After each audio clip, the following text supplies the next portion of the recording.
नमस्कार मित्रांनो, lustre of एज्युकेटिव्ह आपल्या यूट्यूब चॅनलवर मी ज्ञानेश्वरी तुम्हा सर्वांचे स्वागत करते। आज आपण टीईटी परीक्षेच्या आयोजनाविषयी एक महत्त्वपूर्ण अपडेट बघणार आहोत। शिक्षक पात्रता परीक्षा जून-जुलैमध्ये होणार आहे, याबद्दल आपण आपल्या चॅनलवर नेहमी सांगत आलेलो आहोत। याविषयीची एक महत्त्वपूर्ण अपडेट आज आपण बघणार आहोत। व्हिडिओ शेवटपर्यंत पाहणे खूप गरजेचे आहे। व्हिडिओ शेअर नक्की करा आणि चॅनलवर नवीन असाल तर चॅनल नक्की सबस्क्राईब करा। टीईटी परीक्षेची खूप शिक्षक वाट बघत आहेत, त्यांना टीईटी द्यायची आहे, त्यांची तयारी चालू आहे। असे सर्व शिक्षक येणाऱ्या टीईटीची आणि त्याच्या वेळापत्रकाची वाट बघत आहेत। तर अशीच एक महत्त्वाची आणि ऑथेंटिक बातमी आपल्या समोर आलेली आहे। इथे तुम्ही वाचू शकता, टीईटी परीक्षेचे वेळापत्रक लवकरच जाहीर होणार, आधुनिक तंत्रज्ञानाचा वापर केला जाणार।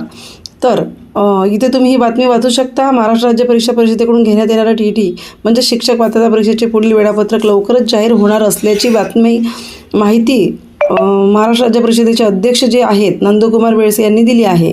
जे 2024-25 मध्ये जी परीक्षा झाली ती अतिशय पारदर्शकरित्या पार पाडली, याविषयी सुद्धा त्यांनी माहिती दिलेली आहे।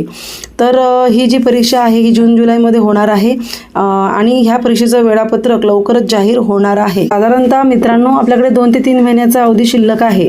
तर या 2 ते 3 महिन्यामध्ये आपल्याला अतिशय उत्तम नियोजन करून आपल्या परीक्षेचा अभ्यास पूर्ण करायचा आहे। टीईटी परीक्षा ही वेळेवर अभ्यास करून आपण पास होऊ शकत नाही, याचा अनुभव आधीच्या ज्यांनी टीईटीची परीक्षा दिली आहे आणि ते 1 ते 2 मार्कांनी केलेले आहेत त्या शिक्षकांना किंवा त्या विद्यार्थ्यांना तुम्ही विचारू शकता। त्यामुळे अतिशय योग्य नियोजन करून या परीक्षेची तयारी आता सुरू करायची आहे। महत्त्वपूर्ण माहिती तुम्हाला द्यायची होती। व्हिडिओ आवडल्यास नक्की लाईक करा, शेअर करा, कमेंट करा।